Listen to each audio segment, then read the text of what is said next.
Good morning students. आज के lecture में हम जो स्फेरिकल रिफ्रैक्टिंग सरफेस से रिफ्रैक्शन जो कराया था उसका एप्लीकेशन करा रहे हैं। आज का जो हमारा टॉपिक होगा वो होगा लेंस मेकर फॉर्मूला।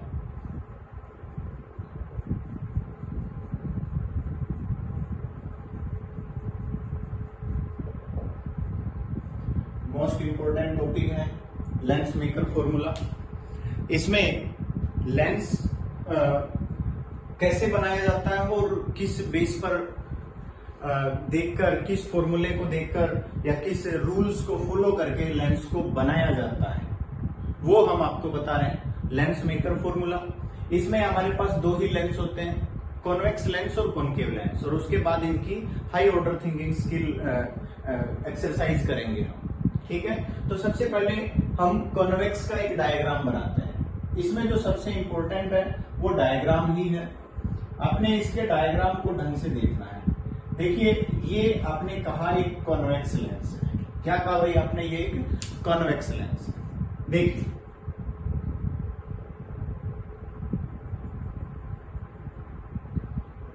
सबसे पहले मैंने कहा ये हमारे पास प्रिंसिपल एक्सिस है। ठीक है, आपने कहा कि ए बी इसकी एपर्चर है। ए बी क्या है? इसकी एपर्चर है। समझ आ गया? ए बी इसकी एपर्चर है, लीनियर एपर्चर। आपने कहा कि इसका एक कर्व यहां से है और एक कर्व इधर से है, तो इस ऑप्टिकल सेंटर को P1 और इसको P2 कह दिया मैंने। ठीक है, जो कॉन्वेक्स लेंस है उसकी दो कर्वेचर आपको नजर आ रही है, एक AP1B और दूसरी है AP2B। सॉरी, देखिए अब हम डायग्राम बनाएंगे इसका। तो सबसे पहली बात मैंने ये कहा कि जो ये लेंस है ना, इसकी जो रिफ्रैक्टिव इंडेक्स है वो हम म्यू बता देते हैं। लेंस की जो रिफ्रैक्टिव इंडेक्स, या फिर μ2 लिख देते हैं, कोई बात नहीं। यहां एयर है μ1, यहां भी एयर है μ1। क्लियर? यहां हमने रिफ्रैक्टिव इंडेक्स μ1 बता दी, क्योंकि इधर भी एयर है इधर भी एयर है। ये क्या है? ये मीडियम है। ठीक है, यहां एयर है तो एयर की रिफ्रैक्टिव इंडेक्स μ1, ये हमने आपसे बता दी। आप सोच रहे हो सर एयर की रिफ्रैक्टिव इंडेक्स μ1 को तो 1 लिख सकते हैं, बाद में लिखेंगे, बाद में जब हम क्वेश्चन कराएंगे तो वहां यूज भी होगा। हम सबसे पहले क्या करते हैं, हमने ये कहा कि हमने ऑब्जेक्ट को O पॉइंट पर रखा। ठीक है, ऑब्जेक्ट को O माना और प्रिंसिपल एक्सिस पर रख दिया। अब डायग्राम बनता है। मैं ये कहता हूं कि ray of light goes from rare to denser. Ray of light goes from rare to denser. देखिए, रे ऑफ लाइट यहां से इस सरफेस पर इंसिडेंट कराई आपने। सबसे पहला पॉइंट तो यही है कि आपने सबसे पहले रे ऑफ लाइट को इंसिडेंट कराया। कहां पर कराया? ऑब्जेक्ट से सरफेस पर। हम क्या लिखेंगे? सबसे पहले लिखेंगे पहला पॉइंट, रे goes from rarer to denser medium on convex type spherical refracting surface। एक मिनट में देख लेता हूं बोर्ड पर आ रहा है कि नहीं कैमरा। हाँ जी, देखिए, सबसे पहले मैंने ये कहा कि रे ऑफ लाइट जो है ना, कौन से टाइप में? Convex type. ध्यान से देखिए, ये A पॉइंट है, ये B पॉइंट है, ये P पॉइंट है। अगर आप देखेंगे तो मेरे हिसाब से ये कॉन्वेक्स टाइप बना या नहीं बना? आप रे ऑफ लाइट को O से U लेकर जा रहे हो, कोई डाउट है तो अभी बताइए। रे ऑफ लाइट आपने U बना रखी है, तो ये हमारे पास कौन सा मीडियम है? डेंसर। मतलब हमारी रे ऑफ लाइट रेयर से किस में एंटर कर रही है? डेंसर में एंटर कर रही है। तो अगर रेयर से डेंसर में एंटर कर रही है तो क्या होगा? पहली बात, ये जो कर्वेचर है इसकी अगर मैं रेडियस ऑफ कर्वेचर, मान लीजिए मैं यहां मानता हूं C1 मान लेता हूं। ध्यान से देखना बेटा, मैंने कहा ये इसकी रेडियस ऑफ कर्वेचर है C1, मतलब यहां से जो ये डिस्टेंस है बेटा ये R1 है। पहला पॉइंट मींस अगर आप ये कहते हो कि हम नॉर्मल ड्रॉ करेंगे। क्या करेंगे? नॉर्मल ड्रॉ करेंगे। तो कहां से करेंगे बेटा? सेंटर ऑफ कर्वेचर से। कहां से ड्रॉ होगा? सेंटर ऑफ कर्वेचर से नॉर्मल ड्रॉ होगा, क्योंकि आपको पता है ये कर्व यही एक सेंटर रखकर बनाया जा सकता है। कोई डाउट है तो बताइए, किसी को भी अगर डाउट है तो बोलिए। ये हमारे पास नॉर्मल हो गया और इस पॉइंट को मैंने N1 पॉइंट रख दिया।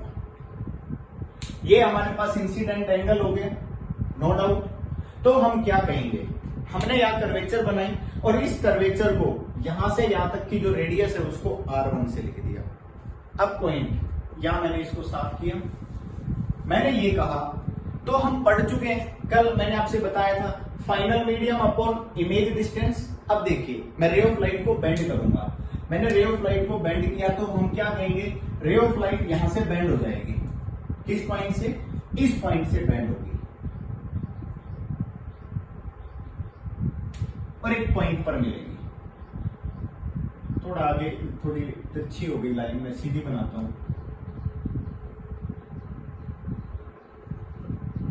और मैंने इसको लिखा I1 इमेज। अब पहली बात, अगर हम देखें तो हमारा मीडियम यहां तक है। अगर ये आगे बाहर जाएगी तो यहां इमेज नहीं बनेगी, रे ऑफ लाइट एक बार और बेंड होगी। मतलब यहां इमेज बनाई और मैंने कहा यहां से यहां तक की जो डिस्टेंस है ये V1 है। क्या यहां तक सभी को समझ आ गया? मैंने लिख दिया। देन क्या लिखा जाएगा? अगर ray of light rare to denser जाती है तो फाइनल मीडियम हमारा, अगर ये पूरा डेंसर होता तो हमारी इमेज I1 पर बनती। मैं सही बोल रहा हूं कि ये लाइन अगर ये पूरा डेंसर होता तो हमारी इमेज I1 पर बनती। ये पॉइंट क्लियर है? अगर I1 पर बनती तो हम क्या लिखते हैं? Final medium upon image distance minus initial medium refractive index upon object distance को U से लिख देते हैं। ये हमने U से लिख दिया, is equal to final minus initial upon radius of curvature. और रेडियस ऑफ कर्वेचर उस सरफेस की कितनी बता रखी है? R1। शायद यहां तक पॉइंट क्लियर होगा। मेरी बात समझ आ गई होगी सभी को, और इक्वेशन भी आप सभी को समझ आ गई होगी। मैं ये कह रहा हूं कि ये वाला मीडियम भूल जाइए, ये वाली जो कर्वेचर है इसको भूल जाइए, ये पूरा का पूरा कॉन्वेक्स टाइप है। ठीक है, ये इक्वेशन लगा दी, क्योंकि आप यहां बताओगे, क्या बताओगे बेटा? P1 I1 is equal to V1। उसके बाद क्या बताओगे? P1 C1 is equal to R1 और P1 O is equal to, यहां से क्या बताओगे? P1 O is equal to minus U, जो आपने पुट करके डायरेक्ट आपने इक्वेशन को लिख दिया है। यहां तक क्लियर है? अब देखिए, हम पढ़ रहे हैं लेंस। लेंस में अगर देखें तो ये पूरा डेंसर नहीं है, लेंस केवल यहां तक डेंसर है। बट जो ये रे ऑफ लाइट गई है यहां से यहां तक, यहां जो N1 से इस पॉइंट तक जो रे ऑफ लाइट गई है, ये तो डायरेक्ट इस डायरेक्शन में जाएगी। अब यहां ये डेंसर था, ये पूरा लेंस गिलास का है, बाहर एयर है। अब ये रे ऑफ लाइट यहां से बाहर निकलेगी। जैसे ये रे ऑफ लाइट यहां से बाहर निकलेगी तो किस में एंटर करेगी? रेयर में, क्योंकि इसके अंदर क्या है? डेंसर मीडियम है, डेंसर से बाहर जा रही है। किस में जाएगी? रेयर मीडियम में जाएगी। अगर रेयर में जाएगी तो फिर दोबारा रूल फॉलो होगा। हम क्या कहेंगे? रे of light goes from second step, ये तो पहला स्टेप था। हियर हम सबसे पहली बात, इस पॉइंट को मैं N2 से लिख देता हूं। हियर N1 N2 रे acts as incident ray on surface A P2B। ध्यान से देखिए, मैंने ये बोला है, मैंने क्या बोला है कि जो ये वाला सरफेस है A P2B, इस सरफेस पर जो इंसिडेंट रे का काम कर रही है वो N1 है, N से N1 की तरफ जा रही है। दैट इज क्या कहेंगे, ये रे ऑफ लाइट जहां प्रिंसिपल एक्सिस पर मिलेगी वो इसके ऑब्जेक्ट का काम करेगा, that is I1 x as कौन सा ऑब्जेक्ट है जो डॉट डॉट लाइन से मिलता है, वर्चुअल ऑब्जेक्ट लिख दीजिए, virtual object, that is object distance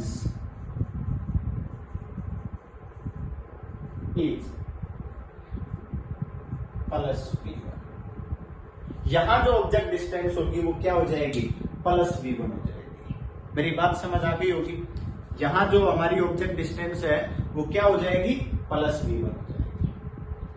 कोई मैटर नहीं करता। मैं ये कहता हूं कि रे ऑफ लाइट जब डेंसर से बाहर निकलेगी, अब ये वाली कर्वेचर देखिए, अब मैं ये कह रहा हूं कि हमारा डायग्राम किस तरह का है, हमारा डायग्राम अब इस तरह का है।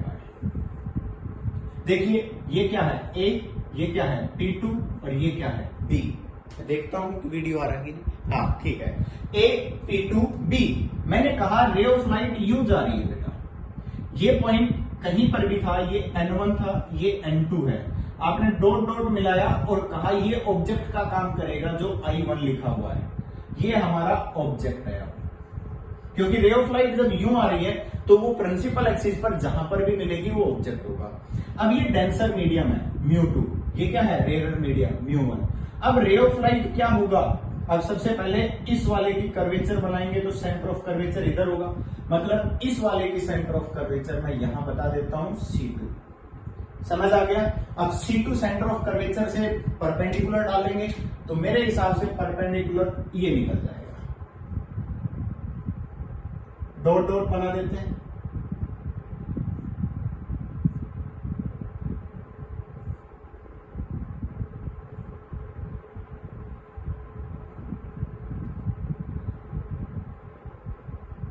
देखिए नॉर्मल ड्रॉ हो गया।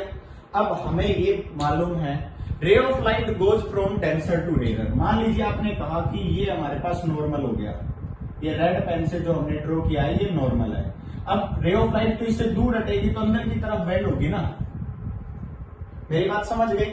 मैंने ये कहा रे ऑफ लाइट अगर अवे डेंसर टू रेयर जाएगी तो क्या होगा, away from normal, away from normal होगी तो क्या होगा, ये रे ऑफ लाइट यहां चली जाएगी और हमारी फाइनल इमेज यहां बन जाएगी। ये हमारे पास क्या लिख दिया हमने, V, ये हमारी फाइनल इमेज है।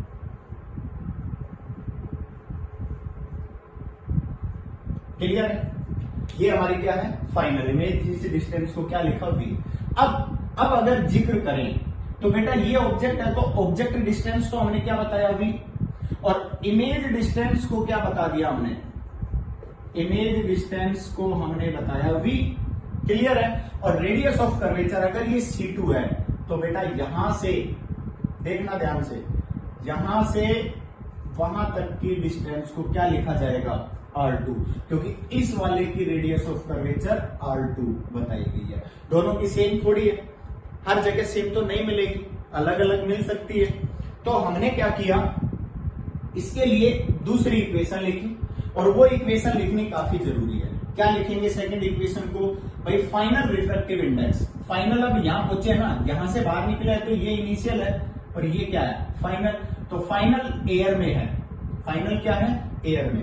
एयर की रिफ्रैक्टिव इंडेक्स क्या है μ1 upon image distance V minus initial किस में थे, डेंसर में थे, μ2 upon object distance. Object distance क्या है हमारे पास V1 is equal to final minus initial μ1 minus μ2 upon इस वाले सरफेस की रेडियस ऑफ कर्वेचर R2।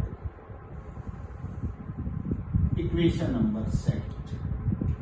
यहां तक सभी को समझ आ जाना चाहिए, किसी को डाउट है तो पूछिए, ठीक है।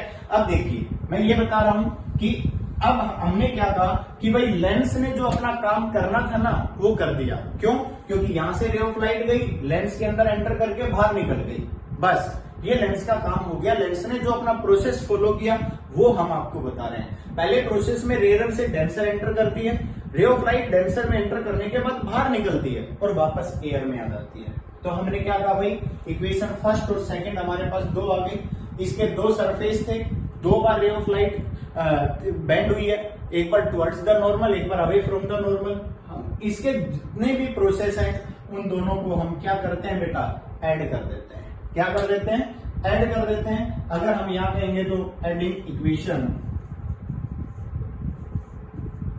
First and second, equation first और इक्वेशन सेकंड को हम ऐड करते हैं। ध्यान से देखिए, अगर मान लीजिए हम इन दोनों को ऐड करते हैं तो यहां देखिए μ2 अपॉन v1, यहां μ2 अपॉन v1, वहां पॉजिटिव है या नेगेटिव है, कट गया है। तो दोनों को ऐड कर रहे हैं तो क्या हो जाएगा भाई, μ1 अपॉन v, और यहां ये नेगेटिव है तो क्या हो गया, minus μ1 upon u is equal to, यहां है μ1 माइनस μ2, यहां है μ2 माइनस μ1। दोनों को ऐड करना है, दोनों को ऐड करेंगे तो क्या हो जाएगा बेटा, μ2 माइनस μ1, कॉमन ले लेते हैं, 1 अपॉन μ2 माइनस μ1 कॉमन लेंगे तो 1 अपॉन r1, यहां बचेगा 1 अपॉन r2, क्योंकि देखिए μ2 माइनस μ1 कॉमन लिया तो 1 अपॉन r1 आ गया, ऐड किया है हमने तो यहां क्या आना चाहिए, माइनस 1 अपॉन r2, मैंने सीधा लिख दिया माइनस 1 अपॉन r2। ठीक है, यहां से μ1 कॉमन आया, 1 by we minus 1 by you is equal to μ2 minus μ1 upon μ1, 1 upon r1 minus 1 upon r। देखिए ध्यान से, यहां तक अगर क्लियर है तो बोलिए। तो मैं थोड़ा सा आगे साफ कर देता हूं, इसकी कोई खास जरूरत नहीं है।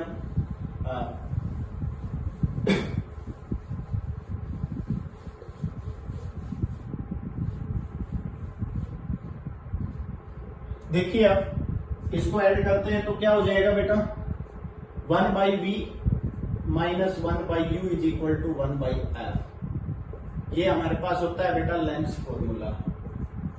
क्या होता है ये हमारे पास, लेंस फॉर्मूला। इसकी जगह हमने रख दिया 1 by F is equal to, आपने 10th क्लास में भी पढ़ा हुआ है, μ2 अपॉन μ1 माइनस 1, अलग अलग के नीचे लिखा मैंने μ2 अपॉन μ1 माइनस μ1 अपॉन μ1 क्या हो गया 1, इंटू में क्या जाएगा 1 upon r1 minus 1 upon r2, that is lens maker formula. ये लेंस मेकर फॉर्मूला है।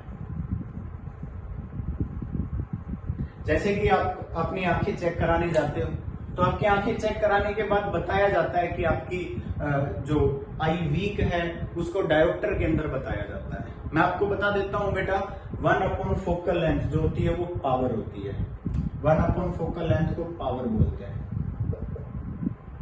और पावर की यूनिट डायोप्टर होती है।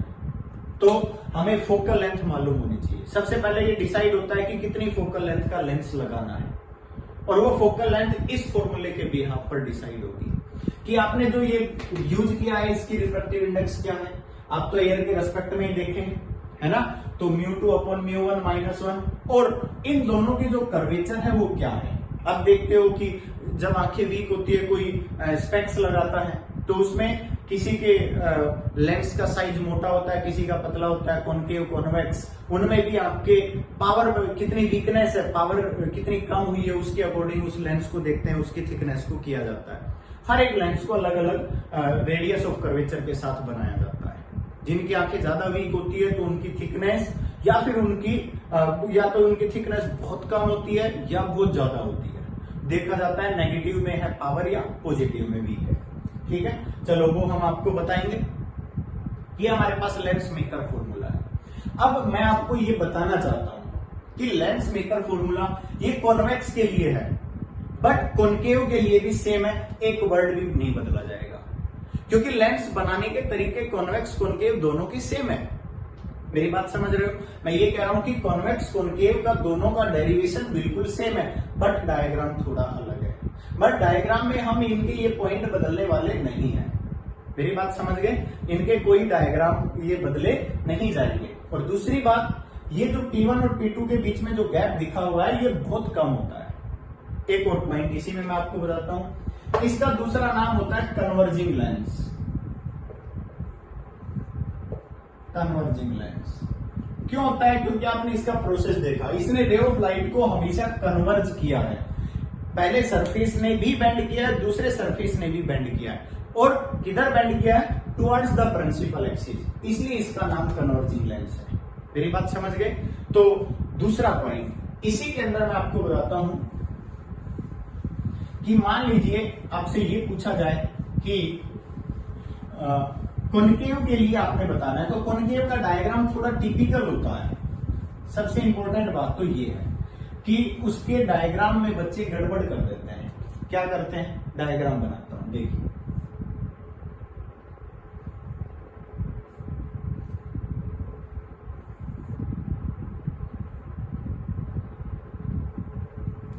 ये प्रिंसिपल एक्सिस है, ठीक है। अब देखिए ये A1, A2, B1, B2, P1, P2, पहले तो नाम लिख दीजिए। ये इसकी हो गई लीनियर अपर्चर, ठीक है। दूसरा पॉइंट, अब ये वाला सरफेस है, इसकी सेंटर ऑफ कर्वेचर कहां होगी? C1 इधर। ये वाला सरफेस है, इसकी सेंटर ऑफ कर्वेचर C2 इधर। दोनों बता दिए। ये आप उसमें भी डायरेक्ट बता सकते थे। चलो देखिए, हम ऑब्जेक्ट रखेंगे। सबसे पहले आपने कहा कि हम ऑब्जेक्ट यहां रख रहे हैं, ठीक है। आपने सबसे पहले ऑब्जेक्ट को रखा यहां से देखिए रे ऑफ लाइट इंसिडेंट कराई आपने। इंसिडेंट कराने के लिए इस पॉइंट को सबसे पहले N1 लिखते थे। सिंपल तरीके हैं जो याद रख सकते हो। अब सबसे पहला काम नॉर्मल ड्रॉ करना है, तो इसका नॉर्मल यहां से ड्रॉ होगा क्योंकि ये कर्वेचर यहां है, ठीक है। आपने इसको क्या लिख दिया बेटा? U। इसको क्या लिख दिया आपने? R1। हो गया। चलो देखिए आगे। अब नॉर्मल ड्रॉ करना है भाई। नॉर्मल ड्रॉ कर रहा हूं मैं ब्लू पेन से। ये नॉर्मल ड्रॉ हो गया, डॉट डॉट लाइन से हमने इसका नॉर्मल ड्रॉ कर दिया, ठीक है। अब क्या होगा? Ray of light goes from rare to denser, then it bends towards the normal, then it bends towards the normal. Means normal की तरफ अगर इसको देखा जाए तो ये यहां जा रही है। अगर इसको देखा जाए, ये देखिए स्केल है, ये डायरेक्शन यहां है, इसको देखा जाए तो ये यहां जाएगी। टुवर्ड्स द नॉर्मल के लिए ऊपर की तरफ ले जाना होगा। ऊपर की तरफ ले जाएंगे तो मैंने क्या कहा? रे ऑफ लाइट को बेंड कर देता है। हमने यहां से बेंड किया, अब ये रे ऑफ लाइट बाहर जाएगी यहां से। क्लियर? अब आगे प्रिंसिपल एक्सिस पर नहीं मिलेगी तो हम क्या करेंगे भाई? इसको क्या करेंगे? पीछे मिलाएंगे। यहां पर एक पॉइंट बनेगा जहां इमेजिनरी इमेज बनेगी, V1 बताया जाएगा इसको, ठीक है। सबसे पहली जो इक्वेशन थी सेम यही थी। अब रे ऑफ लाइट यहां डेंसर मीडियम है, μ2 है, यहां से बाहर निकल रही है, तो क्या होगा? अगेन नॉर्मल ड्रॉ करोगे। अगर अगेन नॉर्मल ड्रॉ करोगे तो क्या होगा? यहां से नॉर्मल ड्रॉ होगा भाई, यही है ना। Then ray of light goes from denser to rarer, then it bends away from the normal, और ये और भी ज्यादा ऊपर चली जाएगी। मीन्स यहां से जब आप इसको पीछे की तरफ डॉट डॉट करके मिलाओगे, यहां आपकी मेन इमेज बनेगी, और ये वाली जो डिस्टेंस है ये आपकी V है, फाइनल V है। ये पॉइंट है क्योंकि इसमें दोनों इमेज लेफ्ट साइड में बनी है। बच्चे कंफ्यूज हो जाते हैं। दूसरी बात, एरो का साइन यहां लगा दिया, यहां पर भी लगा दिया, यहां ये पॉइंट N2। अब बताइए, मैंने ना तो कोई पॉइंट चेंज किया, ना मैंने कोई वैल्यू चेंज की, V1, U, R1, और ये रेडियस ऑफ कर्वेचर यहां से इसको क्या कह दिया हमने? R2। बस कुछ भी चेंज नहीं किया मैंने, पूरा डेरिवेशन डिटो सेम, बस डायग्राम थोड़ा सा मैंने बदला, ठीक है। क्योंकि ये कॉनकेव है, इसका ये कॉनकेव लेंस है। कॉनकेव लेंस को डाइवर्जिंग लेंस बोलते हैं। डाइवर्जिंग लेंस जो डाइवर्ज करता है, मतलब जहां प्रिंसिपल एक्सिस है उससे दूर की तरफ रे ऑफ लाइट को भेजता है। प्रिंसिपल एक्सिस से दूर की तरफ रे ऑफ लाइट को भेज देता है, तो उसको क्या बोल देते हैं? Diverging lens. क्लियर? तो ये डाइवर्जिंग लेंस आप देख रहे हो, इसने ऊपर किया, फिर अगेन फिर दोबारा से ऊपर किया। क्लियर? तो इस तरह से आपने लेंस मेकर फॉर्मूला पढ़ना है। अब लेंस मेकर जो फॉर्मूला है, इसके बेस पर और जो आपने पीछे रिफ्रैक्टिंग मीडिया है उसके बेस पर काफी सारे न्यूमेरिकल्स हैं। कुछ न्यूमेरिकल्स मैं कराता हूं जो जरूरी है। देखिए,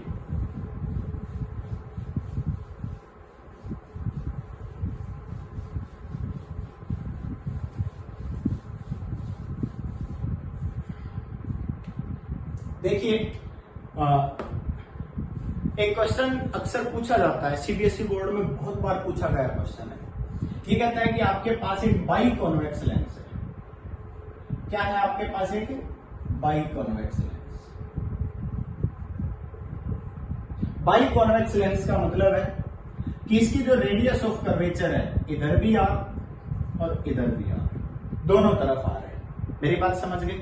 मींस R1 R2 लिख रहे थे, अगर बाई कॉन्वेक्स बोल दिया जाए तो आप समझ जाना कि दोनों तरफ रेडियस ऑफ कर्वेचर सेम है। और आपसे ये बता भी दिया जाएगा इक्वल रेडियस ऑफ कर्वेचर, ये भी बोल दिया जाए तो भी कोई प्रॉब्लम नहीं है। It is cut into two different methods. First is horizontal and another is vertical. Horizontal and vertical. फिर दोबारा से देख लीजिए, मैंने ये कहा कि आपने एक इक्वल रेडियस ऑफ कर्वेचर के का एक लेंस लिया, उसको दो डिफरेंट मेथड से आपने कट किया। एक को तो आपने हॉरिजॉन्टली कट कर दिया, मतलब आपने कट करने के बाद ये पीस इस तरह का बचा, और इसमें से कट करने के बाद जो आपका पीस बचा वो इस तरह का बचा। समझ गए होंगे? एक को हॉरिजॉन्टल कट किया और एक को वर्टिकल कट कर दिया आपने।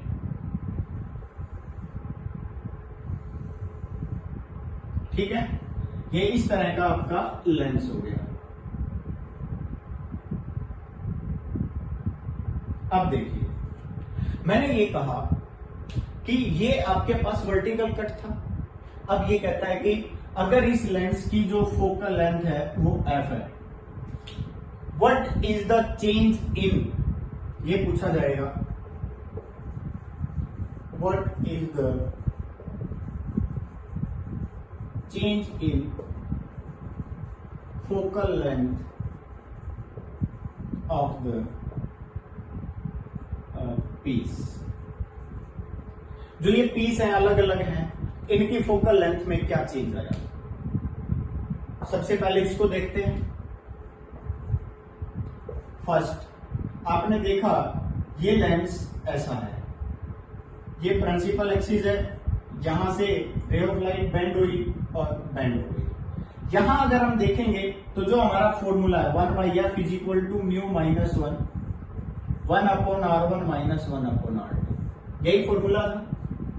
देखिए, अगर इधर वाला जो पोर्शन है उसके लिए देखा जाए तो बेटा plus R1 radius of curvature है, और इसके लिए देखा जाए तो क्या है? माइनस R2 है। बाई कॉन्वेक्स है, दोनों को क्या कर दिया? सेम कर दिया, कोई चेंज नहीं आएगा। इसमें R1 R2 सब कुछ सेम है। ठीक है, यहां देखते हैं, यहां हमने फॉर्मूला लिखा 1/f is equal to mu minus 1 upon R1 minus 1 upon R2। आप सोच रहे हो सर ने इसको एकदम से म्यू क्यों लिख दिया? बेटा म्यू 2 अपॉन म्यू 1, ये तो 1 ही था ना, एयर है, बाहर क्या है? एयर है, यहां इसकी रिफ्रैक्टिव इंडेक्स को म्यू ले लिया, तो मैंने सीधा म्यू माइनस 1 लिख दिया। देखिए बेटा, मैंने ये कहा कि भाई इस वाले की radius of curvature first surface की क्या हो गई? R1, बोलो हो गई कि नहीं? और दूसरा वाला अगर प्लेन हो गया तो R2 के लिए क्या बताओगे? इनफाइनाइट। R2 के लिए क्या बताओगे? इनफाइनाइट। तो इसका सॉल्यूशन करना है जो मैं आपको बता रहा हूं। देखिए, अगर हम देखें तो ये मान लीजिए ये पूरा लेंस था 1/f is equal to mu minus 1। अब देखिए, अगर आप इसको समझ लीजिए, अगर आप इस वाले की ये वाली डिस्टेंस लेते हो तो प्लस R, और ये वाली डिस्टेंस लेते हो तो क्या लिखा जाएगा? Minus R। न्यूमेरिकल करते हो, कोई भी क्वेश्चन सोल्व करते हो तो साइन कन्वेंशन फॉर्मूले में जब पुट करोगे तो दोबारा से पुट करोगे। 1/f इज इक्वल टू बेटा 1 अपॉन R की वैल्यू क्या है? ये R1 था ना, यहाँ तो ये क्या था? R2। ये वाला पहला सरफेस है, इसकी रेडियस ऑफ कर्वेचर यहाँ है, तो ये तो R1 हो गया। R1 is equal to plus R minus 1 upon R2 की वैल्यू क्या है? Minus R। Minus minus plus कर दिया जाए, क्या हो गया? 2/R। 1/f is equal to 2 into mu minus 1 upon R। Clear? ये 1/f आ गया और f इज इक्वल टू आ गया R upon 2 into mu minus. Clear? हमने इसको काट दिया तो इसकी फोकल लेंथ चेंज हो गई और मैंने लिख दिया एफ डैश हो गई। क्या लिखूंगा फॉर्मूले में? 1 upon f dash is equal to mu minus 1। सबसे पहले ये वाली है, R1 को तो R बता दे क्योंकि ये तो हमने बताया हुआ प्लस R है, 1 upon R minus 1 upon R2 को क्या कह दिया? माइनस इनफाइनाइट, वो तो अपॉन में है तो 0 हो ही जाएगा। ये वैल्यू क्या हो गई? 0। बेटा यहां से एफ डैश निकालेंगे तो क्या आ गया? R upon mu minus 1। F dash ये है f, means f dash upon f करेंगे तो क्या हो जाएगा बेटा? R upon mu minus 1 upon R upon 2 into mu minus 1 पलट जाएगा। F dash is equal to क्या आ गया? 2f। Means focal length double हो जाएगी। आपने इसको आधा कर दिया, फोकल लेंथ डबल हो गई। इसमें कोई चेंज नहीं आएगा, इसमें आप फॉर्मूला निकाल कर देख सकते हो। सेम वही फॉर्मूला 1/f तो निकाल ही दिया। दूसरे में भी करेंगे तो दूसरे में तो ये फेस भी है और ये वाला फेस भी है, दोनों की रेडियस ऑफ कर्वेचर आएगी सेम आएगी, डिवाइड करोगे फोकल लेंथ पर कोई चेंज नहीं आएगा। तो इस पीस में क्या आएगा? No change. इस वाले पीस में क्या आएगा? Focal length double.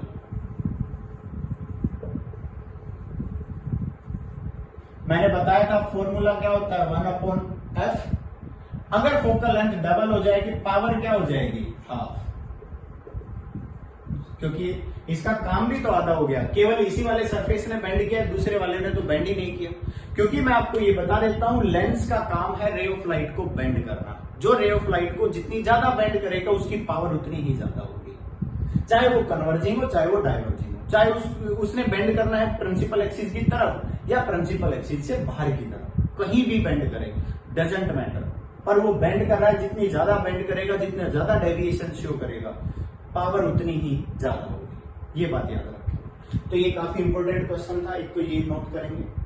दूसरा करा देते हैं।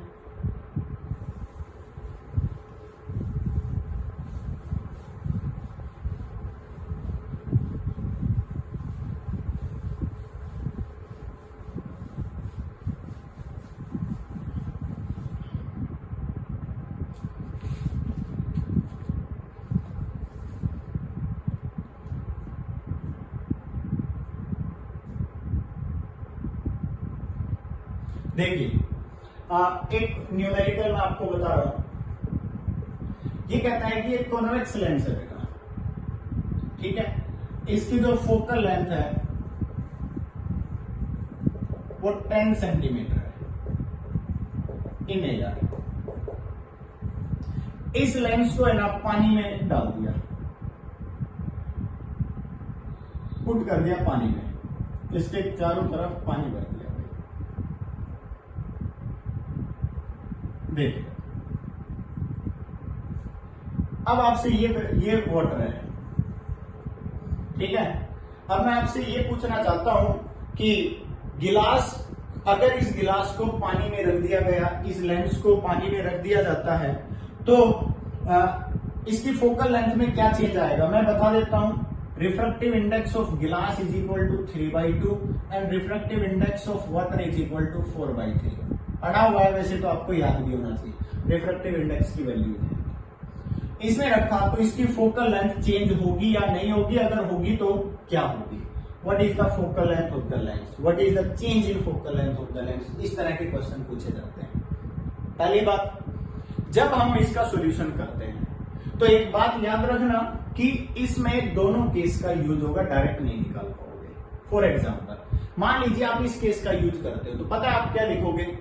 1/f is equal to μ2 upon μ1, mu glass upon mu water minus 1 into 1 upon R1 minus 1 upon R2। पहला पॉइंट, एयर, वाटर नहीं बेटा, एयर, यही था ना। μ2 अपॉन μ1, देख लीजिए μ1 हमने एयर के लिए लिया था। और अगर इसके लिए देखें तो क्या कहेंगे? 1/f dash is equal to, या फोकल लेंथ को f डैश मान लिया। यहां क्या कहेंगे बेटा? म्यू गिलास मतलब लेंस की फोकल लेंथ अपॉन, पहले वाटर के अंदर है, वाटर से जो रे ऑफ लाइट है वो किस में एंटर करेगी? गिलास में, म्यू W। एयर से एंटर नहीं कर रही है क्योंकि ये किस में रखा है? वाटर में रखा है, तो रे ऑफ लाइट वाटर से गिलास में एंटर कर रही है, यहां एयर में रखा है तो एयर से गिलास में एंटर कर रही है। 1/R1 minus 1/R2। भाई R1 R2 तो वही है ना, ये थोड़ी बदला है, ये लेंथ थोड़ी बदली है, ये लेंथ तो क्या है, सेम है। गिलास जितना था उतने का उतना है, हमने इसी लेंस को तो इसके अंदर पुट किया है। समझ आ गया? क्या किया आपने, दोनों इक्वेशन को डिवाइड कर दिया, ये तो कट ही गया। बस अब हमारे पास वैल्यूज हैं, हमने क्या लिखा, F dash upon F is equal to mu G, क्योंकि देखिए 1/f है, ये 1/f डैश है, ऊपर चला गया, F dash by F is equal to mu G. Glass की हमें पता है 3/2 माइनस 1, और म्यू ए 1 होता है, म्यू जी कितना है 3/2 अपॉन 3/4, सॉरी 4/3 माइनस 1, कितना आ जाएगा ये 1/2, और ये कितना आ जाएगा 9/8 माइनस 1, तो 1/8 लिख देता हूं इसको, ठीक है। और ये कितना आ गया, F dash upon F is equal to 4, F dash is equal to 4 means focal length increase, focal length becomes 4 times. Clear है? यहां तक समझ आ गया होगा। तो इस तरह के क्वेश्चन आपसे पूछे जाएंगे। पॉइंट क्लियर है? एक दो न्यूमेरिकल और करा देता हूं, चलो एक दो न्यूमेरिकल पूछे गए हैं। देखिए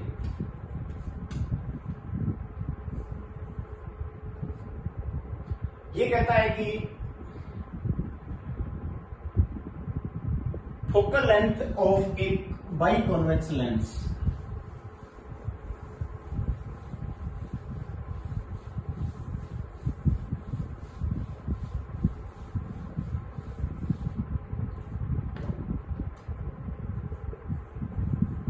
focal length of a biconvex lens is equal to radius of curvature.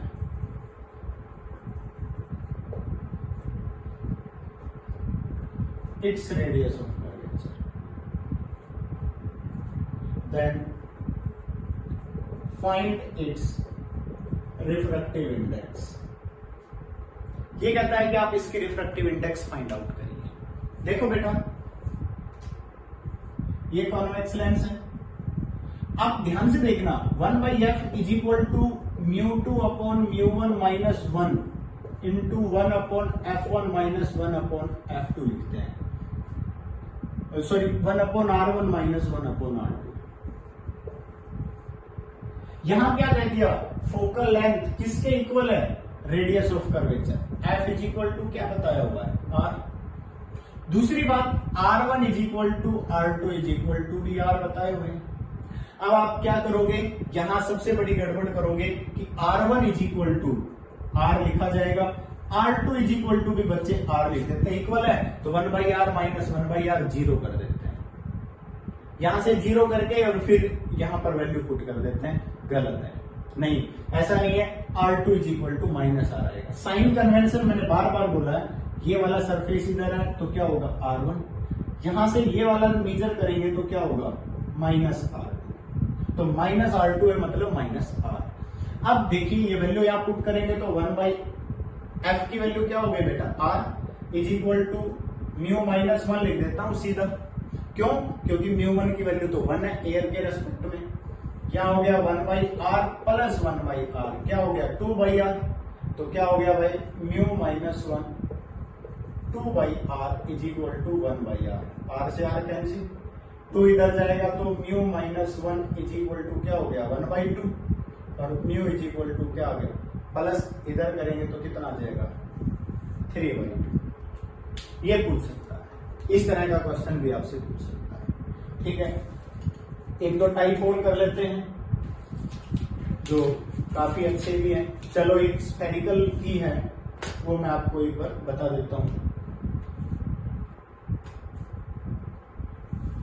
Practice हो जाएगी बस।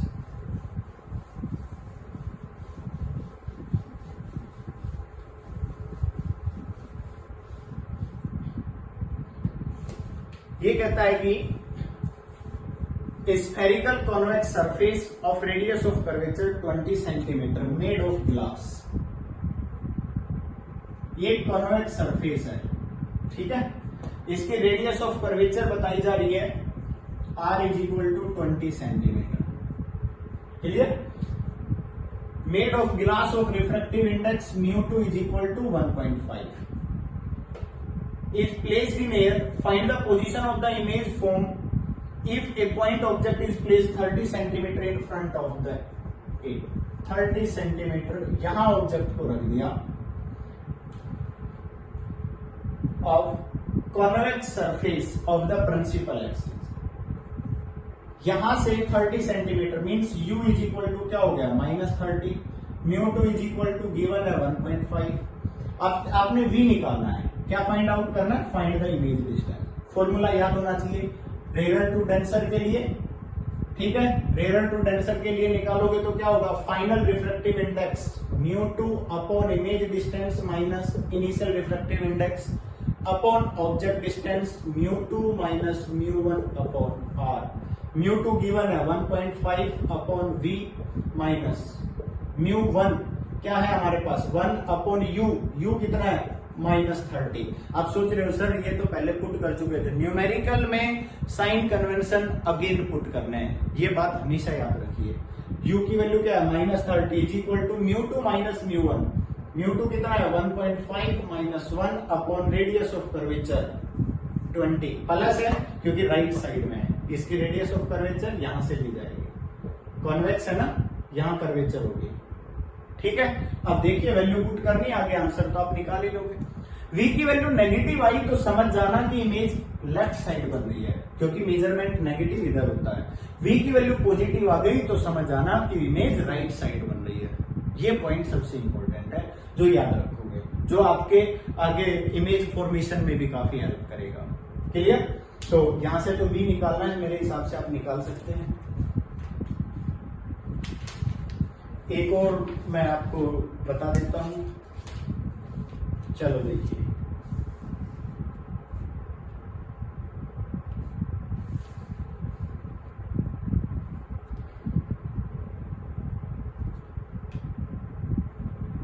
इस टाइप का क्वेश्चन तो मैंने करा दिया. चलो हाँ, ये देखिए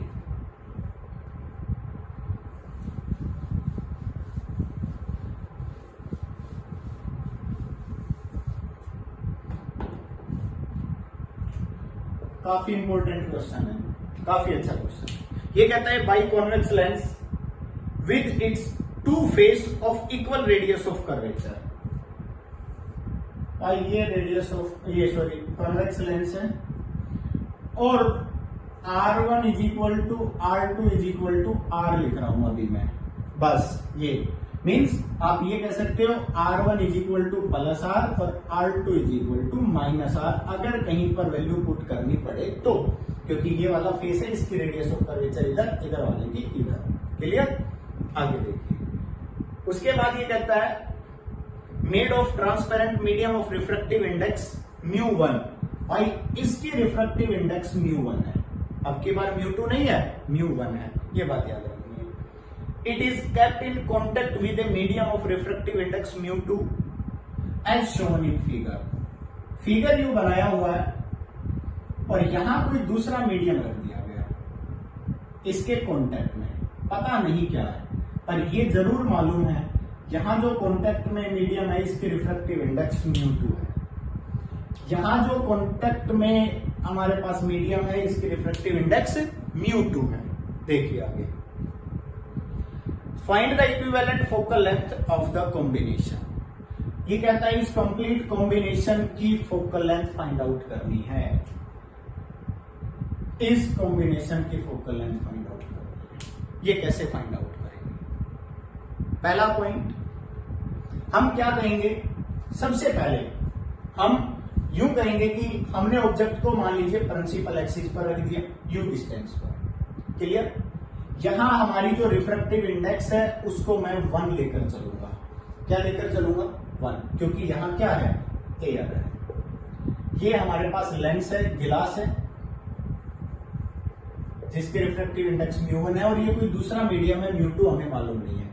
first ray of light goes from rare to denser तो फॉर्मूला क्या लगेगा, हमने rare to denser spherical convex type spherical refracting surface final refractive index upon image distance V1 बनाई थी सरफेस की, फिर माइनस इनिशियल रिफ्रैक्टिव इंडेक्स, इस वाले सरफेस की रिफ्रैक्टिव इंडेक्स क्या है 1, क्लियर है, या म्यू ए लिख सकते हो, कोई फर्क नहीं पड़ेगा, mu A upon object distance u is equal to final minus initial upon radius of curvature r।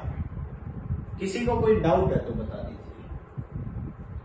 पहले मैंने केवल फॉर्मूला अप्लाई किया। अब सेकंड पॉइंट, रे ऑफ लाइट मान लीजिए बेंड होकर यू जानी चाहिए थी, कहीं पर भी जानी चाहिए थी, और ये यहां I1 इमेज बनाती है, यहां जानी चाहिए थी बट गई नहीं है। क्यों? क्योंकि यहां से ये दूसरे मीडियम में एंटर कर रही है और इस मीडियम के हिसाब से चलेगी। अब फाइनल मीडियम हमारा μ2 है, इनिशियल मीडियम हमारा μ1 है, तो फाइनल रिफ्रैक्टिव इंडेक्स क्या लिखा जाएगा μ2 अपॉन इमेज कहां पर बनी V पर। मान लीजिए इसने इसको दूर बनाया, पास बनाया, कहीं भी बना सकता है, डिपेंड करता है इसकी रिफ्रैक्टिव इंडेक्स क्या है, μ2 अपॉन V माइनस इनिशियल क्या है μ1 अपॉन U। सॉरी, इस वाले की इमेज का काम कौन करेगा I1, जिसको क्या लिखा है आपने V1, बोलो, is equal to finally μ2 minus μ1 upon R। और ये हमारे पास इक्वेशन नंबर सेकंड, दोनों को ऐड करेंगे, ये कैंसिल हो गया, क्या आ गया हमारे पास μ2 upon V minus μA upon U is equal to μ2 minus μ1 common आ गया, वही क्लियर है। सॉरी, यहां कॉमन नहीं आएगा, क्यों? क्योंकि यहां देखिए μ1 μA है, यहां है μ2 μ1, दोनों को ऐड करना है तो ऐड कर दीजिए, μ1 minus μA upon R plus μ2 minus μ1 upon R। Clear? अब देखिए दोनों को ऐड करेंगे तो R कैल्शियम आ रहा है, ये क्या आ गया μ1 माइनस μ1 कैंसिल, μ2 माइनस μA, और ये क्या हो गया μ2 upon V minus μA upon U आ गया। क्या फाइंड आउट करना था, फोकल लेंथ, μA की वैल्यू 1 होती है, आप यहां 1 भी पुट कर सकते हैं, दैट इज μ माइनस 1। और इसके अंदर ये कहता है, हाँ जी, उसके अंदर ये भी कहता है इमेज डिस्टेंस फाइंड आउट करनी है ना, if object is placed at infinite, if u is equal to infinite, object को अगर आप इनफाइनाइट पर रखोगे डायरेक्ट फोकल लेंथ आ जाएगी, u की वैल्यू इनफाइनाइट पुट करेंगे, ये वैल्यू 0, अब UA 1 हो गया, रिफ्रैक्टिव इंडेक्स μ2 है, क्या आ जाएगा आपके पास भाई μ2 upon V is equal to 1 upon R, μ2 minus 1 हो गया, V उधर ले जाइए, कैलकुलेट कर लीजिए, आंसर आ गया। तो इस तरह से आपने सॉल्यूशन करना है, काफी क्वेश्चंस हैं इस तरह के, आप करके देखेंगे। मेरे हिसाब से मैंने lens maker formula, denser to rare, इनके काफी सारे क्वेश्चंस करा दिए हैं। अगर आपकी कोई प्रॉब्लम है तो मेरे पास सेंड करिए। आज के लेक्चर में इतना ही, थैंक यू।